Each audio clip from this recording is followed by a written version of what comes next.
The comments and views expressed on The More Show are those of the people that make them and do not necessarily reflect the view of Kevin Moore, The More Show, or this radio station and its affiliate or sponsors. This show is for entertainment purposes only. Broadcasting from Amsterdam and across the world online. You're now watching The More Show and I'm your host, Kevin Moore. Now for the next hour, I'll be covering subjects that will open up your mind and provide you with information you may have never heard before. Now on today's show, I'm joined with Linda Godfrey, who is one of the most respected authorities on anomalous animals and paranormal phenomena in Wisconsin. Now as a journalist, she was the first to break the story of a terrifying werewolf-like monstery lurking in the shadow-shrouded forests surrounding Wisconsin's Bray Road. Now she's the author of over a dozen books on strange creatures and people and phenomena. Linda Godfrey, welcome to the show.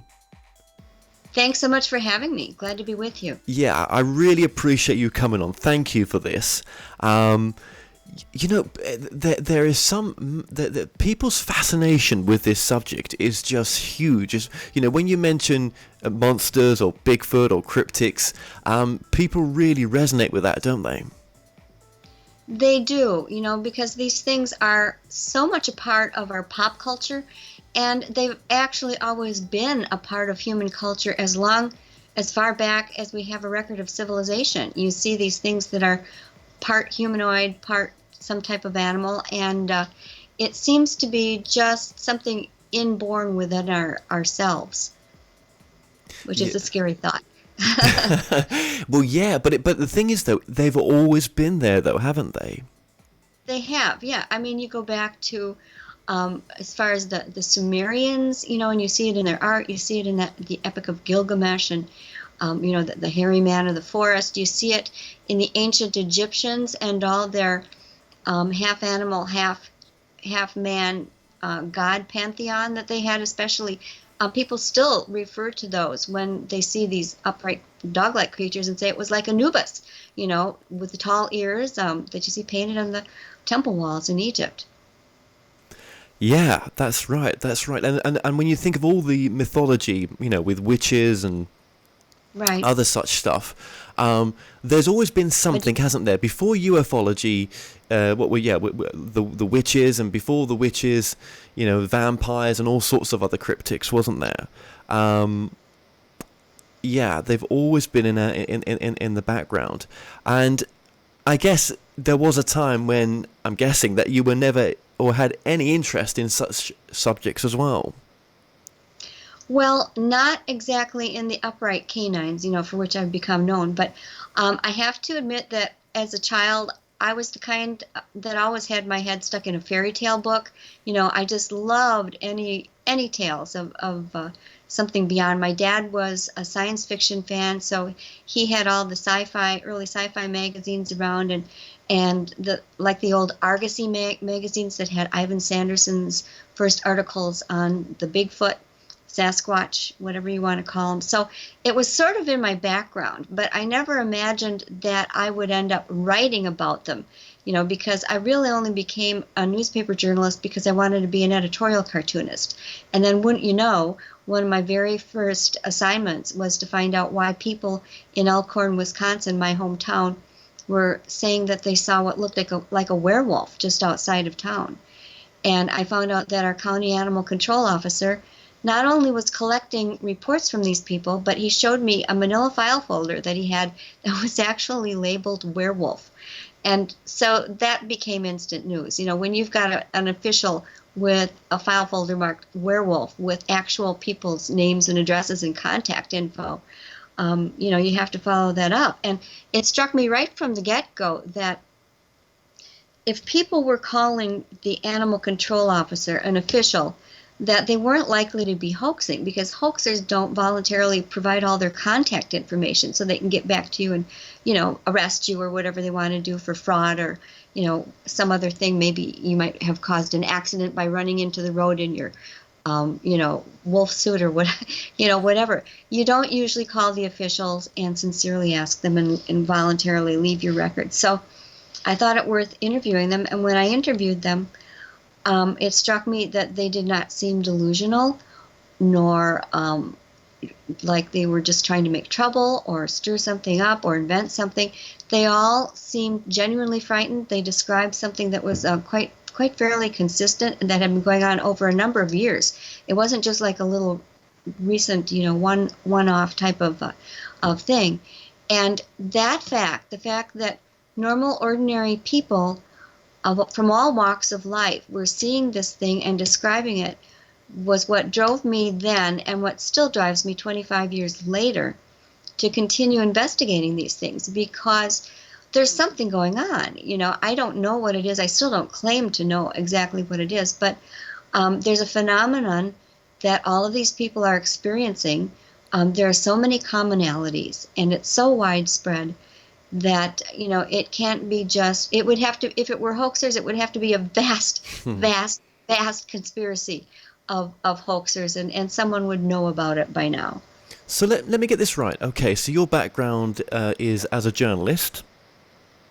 Right, and actually I have a degree in art education, and was working toward my master's in library science when I decided I'd rather write the books. Right, okay, that's very interesting, because it was since the original story of the beast of the Bray Road in Wisconsin.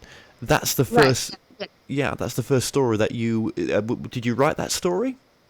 Yes, I wrote that, and I coined the term "Beast of Bray Road" because even back then I thought "beast" was a better word, not because of just the alliteration, but because I didn't know what it was. Nobody knew what it was. I didn't want to say werewolf. It wasn't striking me as being very much like the medieval idea of a werewolf or any of the old Hollywood ideas of it.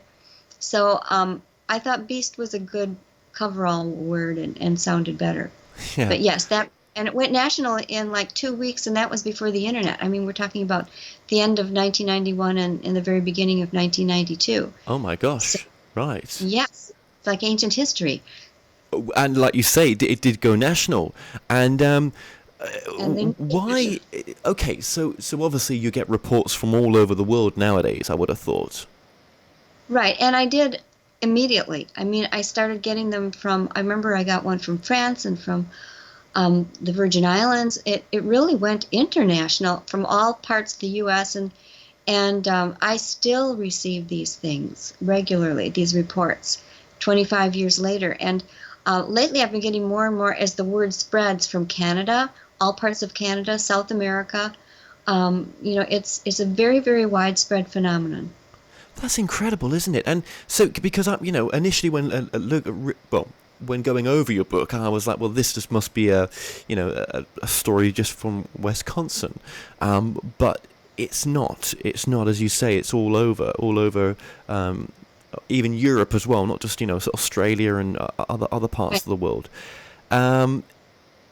Is there something about the particular area in Wisconsin that's bringing some sort of opening in some sort of dimensional opening to allow this to happen? I mean, why this particular small town, do you think? Yeah, that's the $64,000 question. And I have to say, Bigfoot are really much more widely spread over the state, as far as I know, because the northern half of Wisconsin is very, very heavily forested. And the southern half is more open, but we have lots of coulees and hills and valleys in different areas. People don't realize how rugged it can be. But the really interesting thing is that the southeastern section of Wisconsin is kind of bordered and encroached on by the Kettle Moraine State Forest, which is a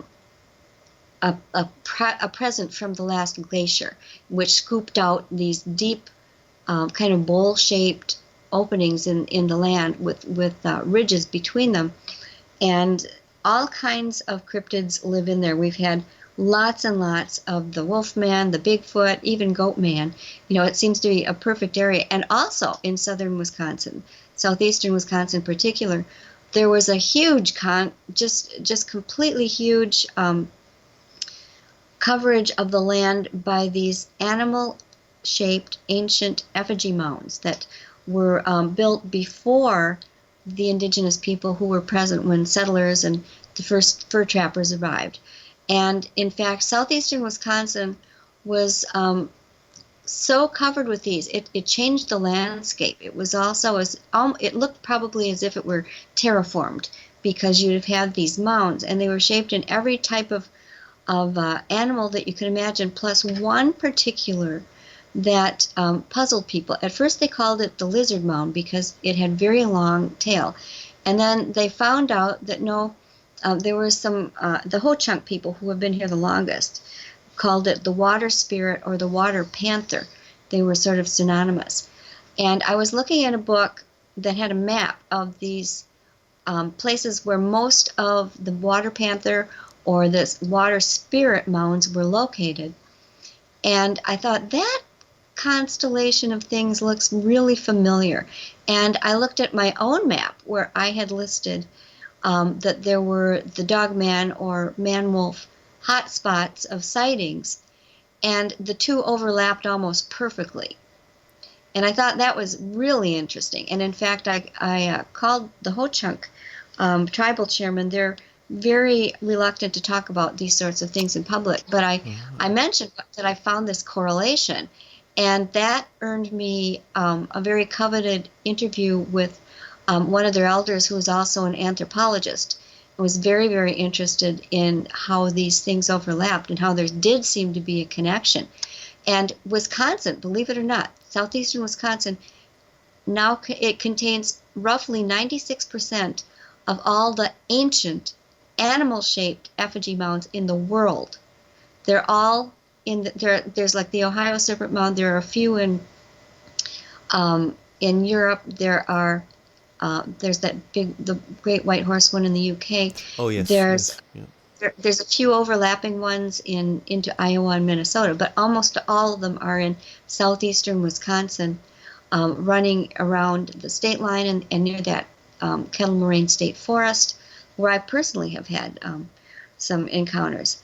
And so and there's also a vast long ridge of very rare rose quartzite rock that kind of borders all of this kind of on the northwest side of it. So you've got very unusual geological features, and then you've got these very ancient sacred features, a lot of which were plowed over, but many of which are preserved in small parks and taken care of. And so those two things combined, I think, makes sort of a powerful presence of some type or another. And it may be electromagnetic, it may be spirit.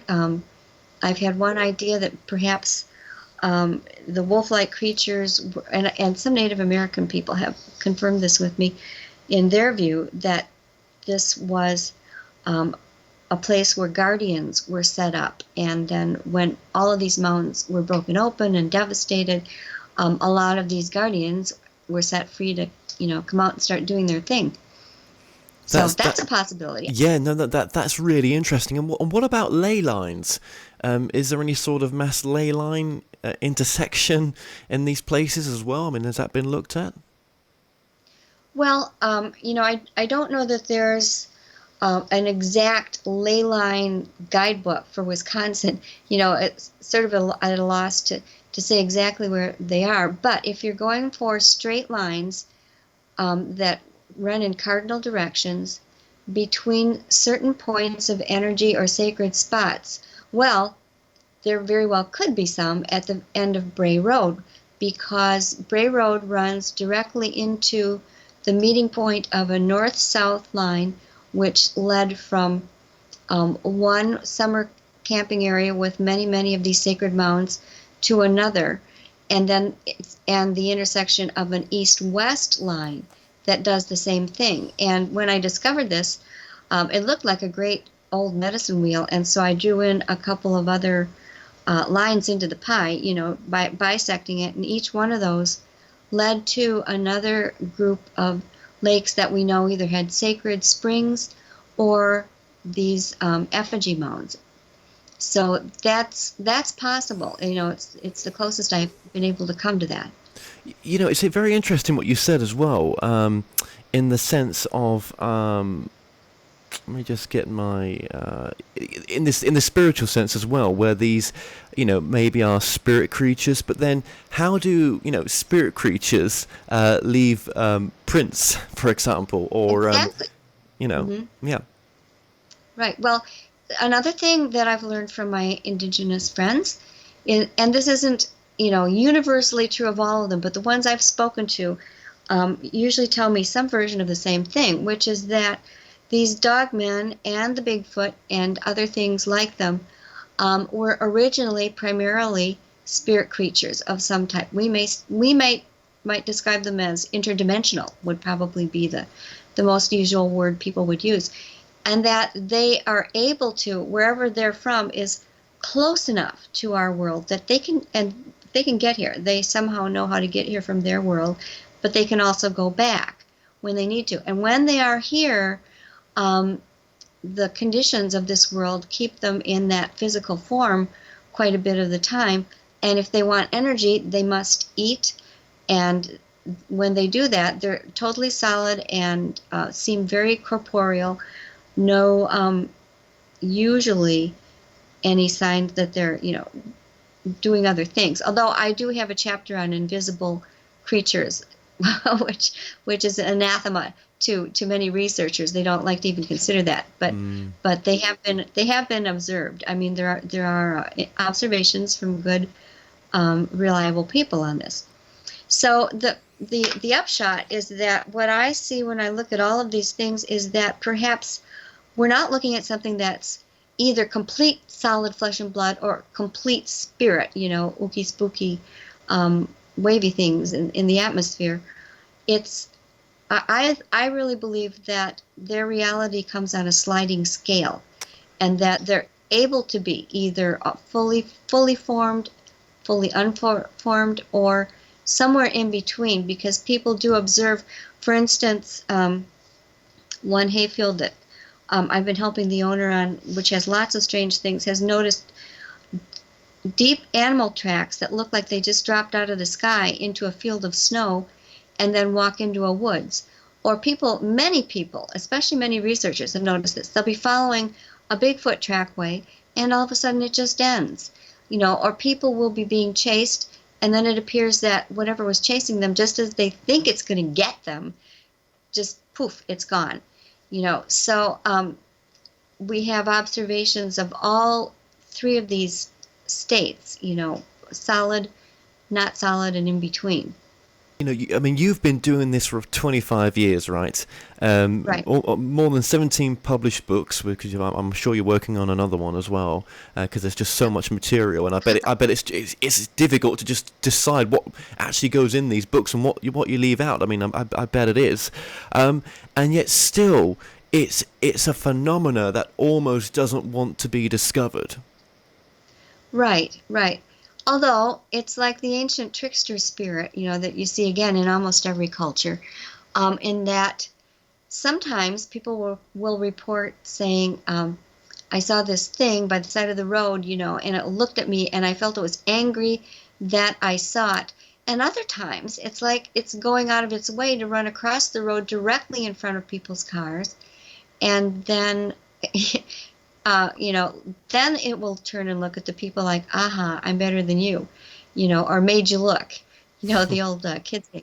So it's hard to say exactly, because you can find pretty good examples of both types of behavior. On the whole, I think that it likes to be the one that's in control of whether someone sees it or not, because there are times when it almost seems to show itself, and yet if it's not ready or you come upon it unawares, that's when, you seem to get the negative reaction. And it's like, oh, you shouldn't be seeing me unless I want you to see me.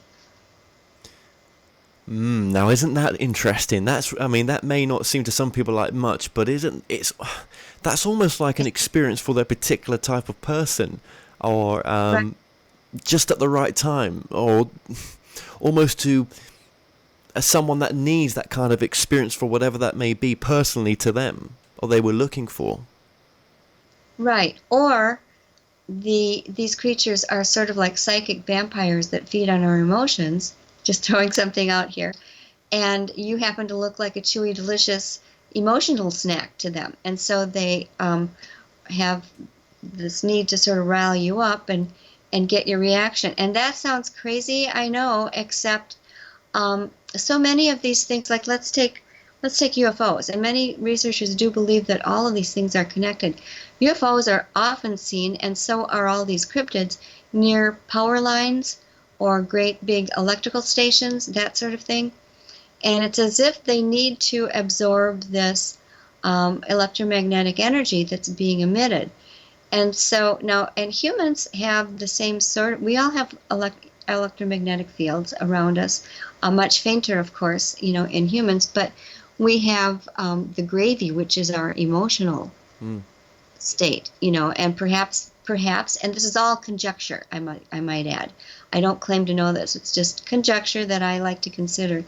They might find that, what goes on in our minds and our heads is very interesting to them, and that is, who knows what these things are or how they could use it. But it just appears to be that way, that wherever there's very often fresh water, electrical power, ancient sacred sites where there's probably a lot of built up human layers of human emotion over the years, and that's where you happen to find these things too. Actually, there was one question I really wanted to ask you, which was, did you ever meet John Keel? No, unfortunately. I have some friends who did, but I was never able to. He passed, before I had a chance to be able to get somewhere where he was, unfortunately. Well, but I've read his books. I'm very into his research. It was very interesting what he said, where, basically where you get one type of creature, you get others. And that seems to be very much in alignment with your work as well. Right, yeah. He called these window areas, and I started noticing the same thing right from the beginning, too, because, as I mentioned, people started writing me as soon as that story went national and they learned about it. And they were writing me calling me not only just about things that look like werewolves, but Bigfoot, the big birds and such. And I noticed there was an area, a 13 square mile area. I'm sure that it would set some numerologists, at working busily at what the 13 square mile thing might mean. But within that particular area were Bigfoot, the upright wolfmen, big birds, you name it. It was all in. We had possessions and exorcisms going on. There were many. There was a strange beast digging in a burial mound in 1936, all within this one area, and it's almost a perfect example of Keel's window areas. Now, you don't find that everywhere that there's a sighting of Bigfoot or the dog man. Yeah. I imagine these things, when they're in their solid state, which could be all the time for all we know. I don't really know that for sure that they aren't. But they're very large, powerful predators, according to all reports. And those kinds of animals can range 30 miles in a day. So it's not like they have to remain clustered in one spot either. They do have the ability to spread out from a certain point. So it's not like there's one little spot where they all jumped out of the portal and then they have to stay chained to that spot within, a mile or so. I think they come out and they just go where they need to for whatever their purpose is. Okay. Very interesting. Thank you for sharing that. And also, the Skinwalker Ranch. Now, that's actually been a movie as well. Not a bad movie, actually. I don't know if you saw it. But obviously you've looked into the Skinwalker Ranch, and that's been a place of huge portal activity, in a sense, you could say. Right. I don't know where the Skinwalker Ranch is nowadays, if it even still exists, or if it does, if these paranormal phenomena are still happening. But that must have been a case that you looked at. Yeah, definitely. And I did write about it in Monsters Among Us, this latest book, because that hayfield that I mentioned, where I've been helping the owner try to account for the strange happenings on his land for the last 3 years, features, it's like a mini Skinwalker Ranch. It features many of the same things. For instance, at the Skinwalker Ranch in Utah, which originally, it had supposedly had a curse on it for many years, and this rancher family bought it and then began having experiences like these unexplainable giant wolf-like creatures, upright creatures, stealing their cattle and mutilating cattle, killing their dogs, that kind of thing, and worse. There was a lot going on there. Drove them from it, and Robert Bigelow, who is now big into the space program, he's a extremely well-to-do person, bought it from this rancher and installed groups of very highly trained scientists and the latest cutting-edge technical equipment to try and monitor and find out what was going on. And they did not, get anything, at least nothing they shared with the public, that explained it. But it was all happening in that one spot in certain parts of the ranch. And the one thing that they noticed were what they called orange light structures. Both the rancher and the scientists later saw these. And these orange light structures would appear in the tree lines, and they would remain for a time, and then something big and black and hairy would climb out of them and walk away. And we have trail cam evidence of that in this Wisconsin hayfield. We have something that looks like an orange light, and it persists for about 36 minutes. The trail cam takes lots of pictures of it, and then we see something black and hairy backed up against the camera lens. So, again, it seems like if there is such a thing as portals, it's in these two places and perhaps many other places like them. Yeah, absolutely. And again, you cover cryptoids by air, sea, and land. I mean, there's a huge range that you've come across, isn't there?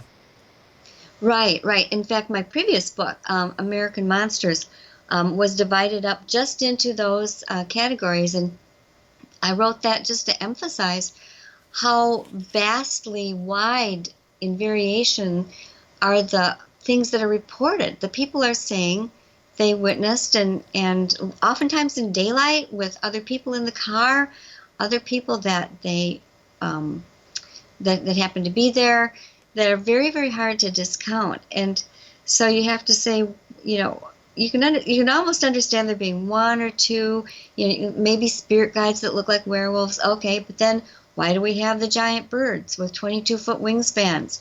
Where are the Sasquatch coming from when there aren't supposed to be primates in North America, especially giant ones? It just becomes, when you look at the totality of the witnesses, again, it gets back to my first thing. There must be something there, and we just don't know what it is. Well, do you feel that some of these witnesses sort of live in denial, and they maybe never do come forward, or they only come forward years later after someone else has sort of told their story? Yes, I do. And I hear that again and again, and it's evidenced by the fact that very often the reports I receive will be several decades old, or 10 years old, or 5, and people will say, I saw it, I ran home and told my friend, I told my family, they all laughed at me, so I never told another person. Or I didn't want to lose my job, I didn't want anybody to be mad at me. So when they'll say, when I found your website, meaning my website, I was just so glad to talk to somebody about it who wouldn't accuse me of being crazy, and that's the word they usually use. Well, yeah, I mean, I bet it's very, I bet to get that off your chest, it must be so relieving. I know it sounds crazy in the sense that, well, it's just some sort of unexplainable sighting, but for some people it must have been so terrifying in some respects. Do you know what I mean? And having no reference for it neither, it must be great to sort of, speak to someone like yourself who has complete respect for the subject and has come across it and has an understanding and of what they may have witnessed. People do say that, they're just so glad to not feel that they are, they'll start talking themselves into thinking they're delusional, or that they're the only one in the world, and then they find out they're not. And that's the big relief. They often blame it on themselves, thinking there's something wrong with them, even though they'll never have another encounter like that in the rest of their life. That's so true. That's so true. And you had your, I mean, you kind of touched upon it earlier on. You had your own encounter as well.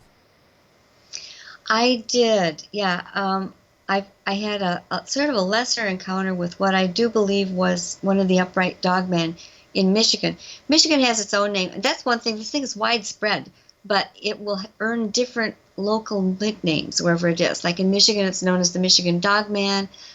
Some southern states, they call it the rougarou, which is a corruption of the French loup-garou, which means werewolf. So that is something that is universal again. But anyway, I was with the History Channel filming with some witnesses on a very deserted gravel road in Michigan, right in the middle of the state, in the forest, right in the middle of the forest, actually. And we'd been seeing all night yellow eyes in the bushes, footsteps, something rustling around.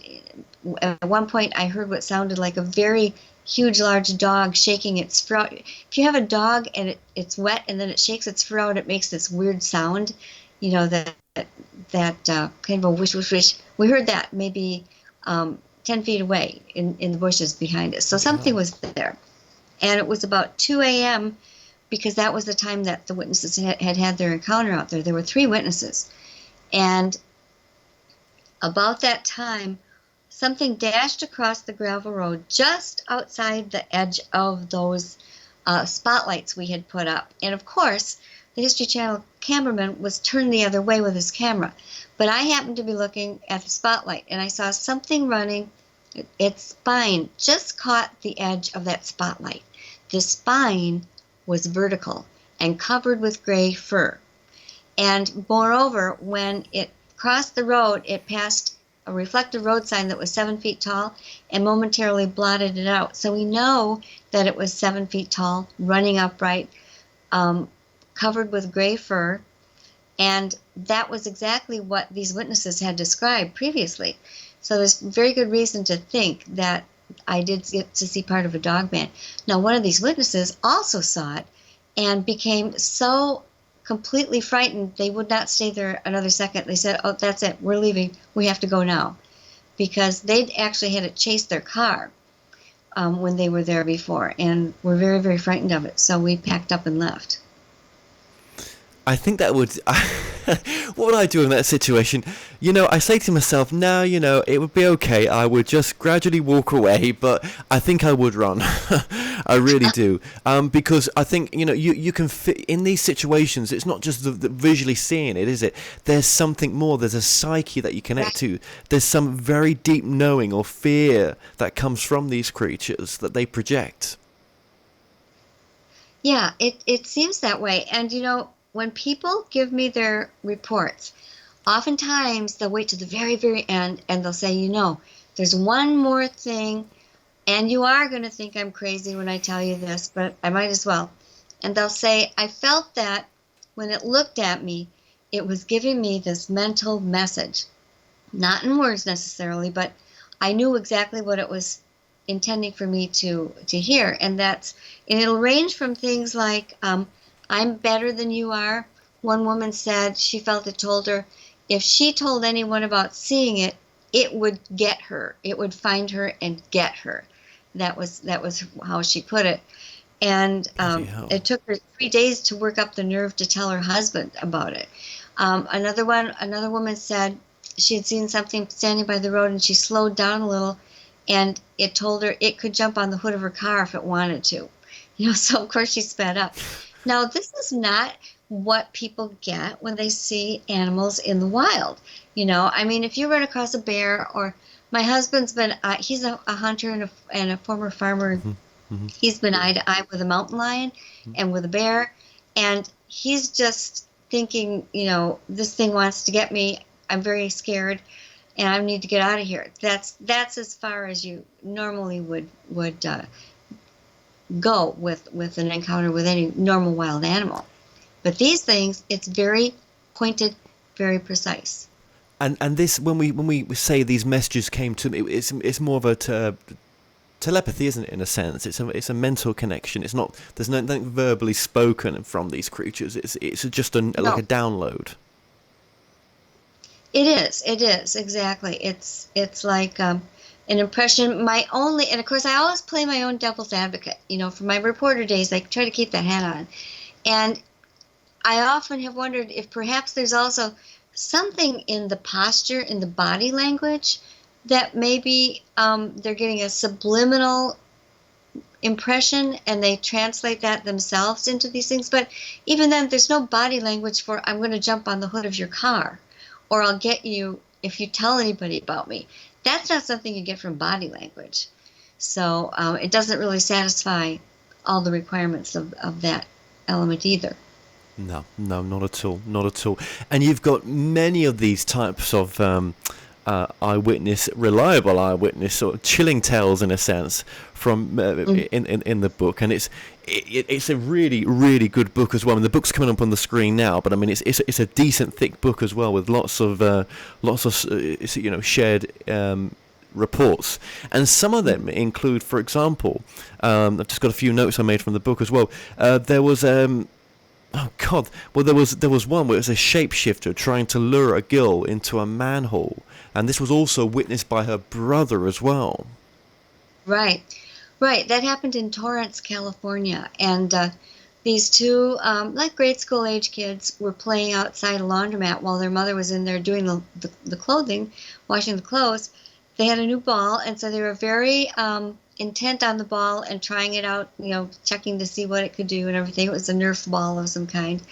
And she saw this manhole opening start coming up from the street, and there was somebody in it, and she was close enough that she could see it looked like it was, or the person was standing on a ladder that went down into this cavern, and she couldn't see where it went after that. And he began to have a conversation with her, and she thought he was dressed sort of oddly. I always liken it to, I don't know if you're familiar with the Seinfeld show. Oh, yes, yes. Yes, and the famous puffy shirt incident, when he had inadvertently agreed to wear this puffy shirt on a TV show. It looked like a pirate outfit. Well, that's sort of the way she described it to me, that my mental image from what she described. And while she was talking to it, it was trying to get her to come closer and come over there. And all of a sudden it said, "No, not now," and she saw facial features starting to turn into those of a wolf. And she was just terrified, and it had called her by name. It used the name Jennifer, and she knew that her brother had not called her that. It shouldn't have known her name for any reason. And I was able to look all of this up on Google Earth, and I had a friend who happened to be going to LA who went there and checked it all out for me and took pictures, and every detail of how the entire place was arranged, down to where the garage spaces were and where this manhole would have been. It had been all restructured since then, so the manhole was gone. Right. But my husband happens to be an engineer who specializes in civil sanitary, like sewage treatment design. And, I asked him, I said, could there be a manhole with a square shape instead of round? And he said, oh, well, where that would have been this, and he, clicked off some model name that he knew about. And he said, yeah, sometimes they put those in, especially when it leads down to utility areas. So evidently that's what it was. It was at least spurring off from a utility area. God, that sounds terrifying. That's like something out of Stephen King's It movie. Oh God. Yes. Yeah, that's and I mean there's me giggling about it in one sense because I've got no reference to that. Do you know what I mean? But as you've just stated there, you've done all the research. Everything was there, and these people, as far as they're concerned, are telling the truth. Right, definitely. And I interviewed these people, more than once. I don't just take something off a piece of paper and put that in as gospel from anybody. And I had talked with her several times, and she kind of got her nerve back up to go. She's in her early 20s now and married and has a couple of little kids, and she got the nerve up to finally go back there and look at it, with her husband, and that was kind of an emotional experience for her too, because I think she still feels that she really very, very narrowly missed a very bad experience. I don't think that would have ended well for her had he been able to go through with it. Again, these are childhood memories, but let's switch this now to one of the other stories that I found fascinating, which was a 400-pound creature that emerged from a portal in front of a pair of scientific investigators. Yeah, that was the Skinwalker Ranch.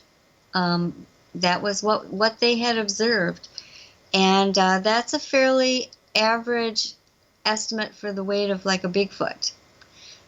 So, and again, the interesting thing about recording what happened on that ranch and in the hayfield that I'm talking about is that whatever these things were that were coming out of the portals, or that were mutilating animals or eating them or whatever, they were able to either recognize and avoid trail cams and sophisticated night vision equipment, or just foil it altogether.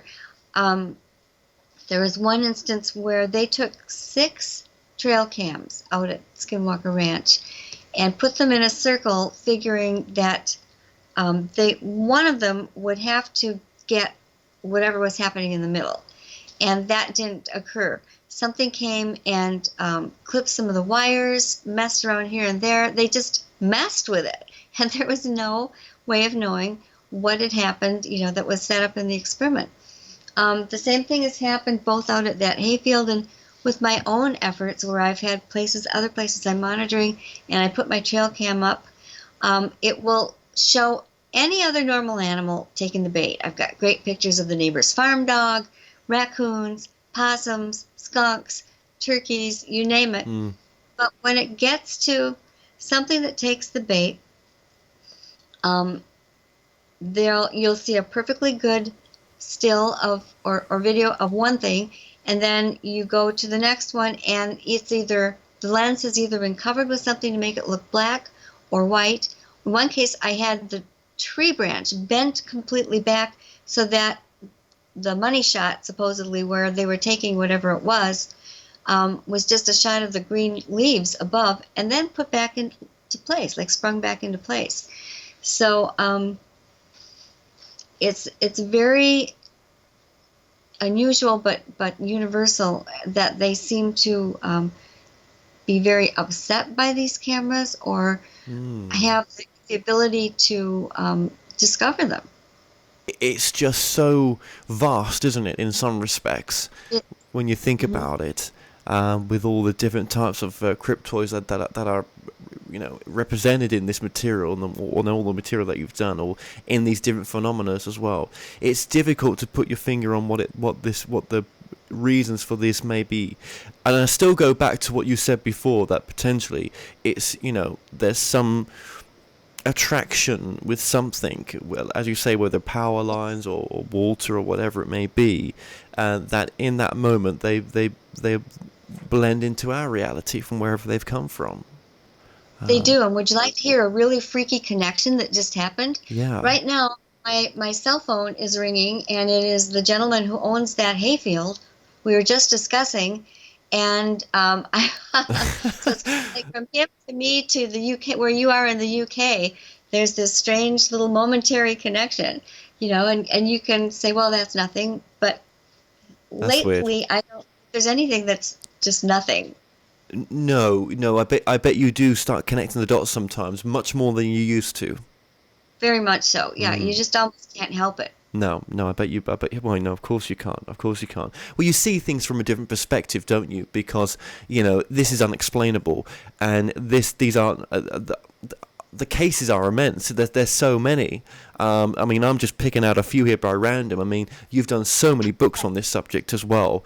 And like as I said in the interview, there's many, many, many cases that you've probably filed away that never made the books. Well, that's really true. Yeah. Oops.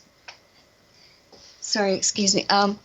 it just occurred to me that he might try calling me on my home phone, and I had to quickly Not a problem. Not a problem. hang up that home phone. But you're right. I have a lot that, for some reason or other, either they're not comprehensive enough. Like, for instance, somebody might say, well, I saw a brown thing running through the woods. That doesn't do me any good. And it may very well be that maybe it was a Bigfoot, but we have no way to tell if all they saw was brown fur running through the woods. So those kinds of things don't. And when I put together a book, I try to not just tell as many scary stories as I can, because that doesn't interest me as much as the relationships between these stories and, the associations that I can dig up, and trying to find a meaning for them, Yeah. and that takes a lot of extra research. In fact, for this last one, Monsters Among Us, I went like one step beyond, and for all of the major cases and encounters, whenever I had a viable date, I would look up the moon phase, the solar flare amount, whether there was a UFO sighted in the area, any other things like anomalous lights, and made sort of a little, not a chart exactly, but kind of a summary that included these things, so you could compare them. And I think that there's been too much segregation in this field of paranormal encounters, where people will say, well, I'm a ufologist. I look at cryptids, or I'm a cryptozoologist. I don't look at UFOs. Whereas they seem to be related enough in my book, literally. Right, absolutely. They are all connected. And it's obvious from your research. Do you know what I mean? And that's very interesting. Like when you're looking at new moon phases, or different phases of the moon as well in the alignments. And was there any correlation between anything at all that you found, or? There was. When it comes to moon phases, the full moons were not the winner. Quarter or three-quarter moons were the most prevalent during these sightings, and solar flares turned up more often than I thought they would. And again, I don't present this as a final theory. It's really statistically a very small sample of all the things that are out there. But I'm just saying, well, I did find more than I thought there would be for this particular thing, and more UFOs. And I think if all researchers did that, and maybe the people who are studying UFOs went and looked, say, on some of the data pages that are on the internet, because all of these things have sites with data pages that you can go and look up by place and by time, that we would all be finding more of these correlations. Well, absolutely. Well, I think that's fascinating that you've even looked at that and you've found some of those correlations. That's very, very interesting. And thank you for sharing that as well. And then just finally as well, I mean, look, a lot of these cases we've just talked about here, are just ones or twos of people. But there was a case in your book as well where a woman's sort of transfiguration or transformation into a werewolf-like creature in front of a church congregation of 200 people. Yes. Yeah, that was a shocker. And talk about vetting the witnesses. I talked to them face to face. Very solid, nice, middle-aged couple. He was a Vietnam veteran. She was, more or less, I think, mostly a homemaker. Mm-hmm. And this had happened, I think, in 1995, they said, with their two children. The four of them all saw this. And they were sitting in the front row in church, in this little church. It was, the pews were like in a U shape, so they had a direct view of this woman sitting across from them, and she was fairly new. They didn't really know her, but sometime right at the end of the service, when the pastor was stepping down from the pulpit with his Bible in his hand, she stood up, she let out this horrendous roar, and then they said almost instantly, it wasn't like the movies where, there's this long tortured growing out of the fangs and the muzzle, and the fur sprouting. They said it was like she was suddenly a gray canine creature, very large, pointed ears, fangs. The only difference was that instead of paws, it had hooves, like a goat or horse or something. And almost instantly, because it was the end of the service, the ushers were up in the front of the church, and they immediately piled on her, took her down on a pew, and within a few seconds, she was the woman again. That was enough to break whatever it was. It seems like a very standard case of what you might think of as demonic possession, but would never see. And the couple had never been able to get this out of their mind, because they knew they and the kids had all seen it, and they knew other people in the congregation had seen it too.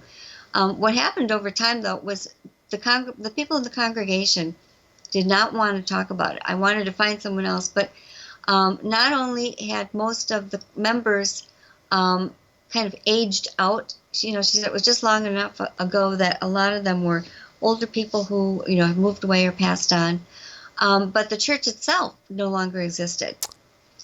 There was a video of the sermon which no longer existed. They tried to find it, and they were told that it was no longer in the possession of the church.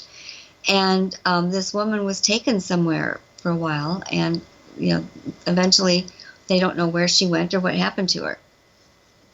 My God, isn't that spooky? Damn. Mm-hmm. Wow. Mm-hmm. Okay. Well, you did try. That's incredible. Yeah.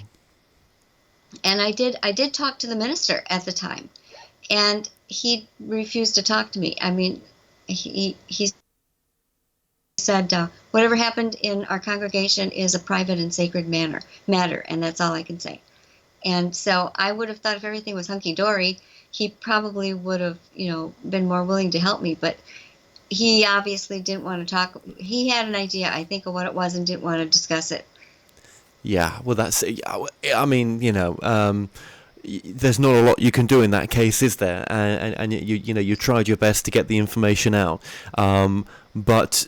Even in those situations, do you question, well, did it really happen? Is this for real? There's a lot of connections here that say something happened because no one wants to talk about it, but is it, could this have been a reality? Well, it kind of gets back to Bill Clinton's famous statement, that depends on what the meaning of is. It's what the meaning of real is. And it was a reality in that it was there and experienced by some 200 people, and that it was dealt with in a physical way by taking it down and then reacted in an unexplainable way. I would say that it's real in those senses, but perhaps we could say that it's unexplainable by our present science. Most definitely. But it's amazing, though, for you to be involved with such cases. It must be what keeps you going. It does, and again, it's like these people, and they drew a wonderful, or the husband drew a wonderful sketch of it, which is in the book. They allowed me to print that. Yeah. But it's getting to just have these people open up to me about these things that they've carried in their hearts and minds for so many years. And then when they unburden themselves of it, we see that it aligns with so many other things and other people's experiences. That's what's really amazing to me. Our world is not what we think it is. Our world is not what we think it is. And there are so many mysteries still yet to be discovered and unearthed. But there is something going on. And, you're leading that fight, basically, as in to discover that there's more truth out there than what we realize there really is. I mean, do you find in your research that there's any, that it's kind of tending to die down a little bit in some in some respects of the phenomena, or is it still very active? Oh, I think it's all very active. Yeah, I do believe that I never hear about the vast majority of sightings and encounters that occur, because even if people, get past that thing of wanting, not wanting other people to think that they're delusional, sometimes they are really just in denial to themselves, or they just don't have, they just never get around to it. I think the majority is never reported. Yeah, most definitely. Now, how can people get in contact with yourself? The best and easiest way is just to go to lindagodfrey.com. There's no W's, just lindagodfrey.com. And there you'll find my blog. And there are actually some interesting posts from the UK in the not too distant past on there that people might enjoy.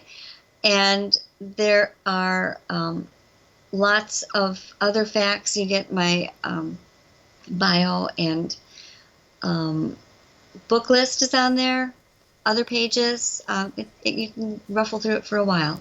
Excellent. Well, we've been putting your website and your books on the screen throughout this interview as well. Is there any last message you might want to give to the audience? Well, I will mention there's a form on that website also that you can, if you're interested in contacting me or telling me your encounter, that would be the place to go. But, I would just say to people, keep an open mind, not just about your own experiences, but about those of others. And consider that we don't hear all of the known sound range that we can now measure. We don't see all of the full light spectrum that our instruments can measure. We know there is more than we can perceive and understand with our own little finite brains. So I would say people just be careful, be respectful, but stay open, and you might be surprised. Absolutely. Literally. Absolutely. Well, I'd just like to say, I'm sure you're going to come back up, because I know there'll be another book. I know there will. Well, I'd just like to say, Linda Godfrey, thank you so much for joining us today. You're welcome. Thanks so much for having me. Well, we've come to an end on tonight's show. Don't forget that you can listen and watch all our past interviews on the More Show's official YouTube channel. Remember to subscribe to our YouTube channel for new daily shows. You may also find out more on all past and upcoming guests on the show via themoreshow.com, and do like us on Facebook and Twitter for the latest updates. So until next time, be safe.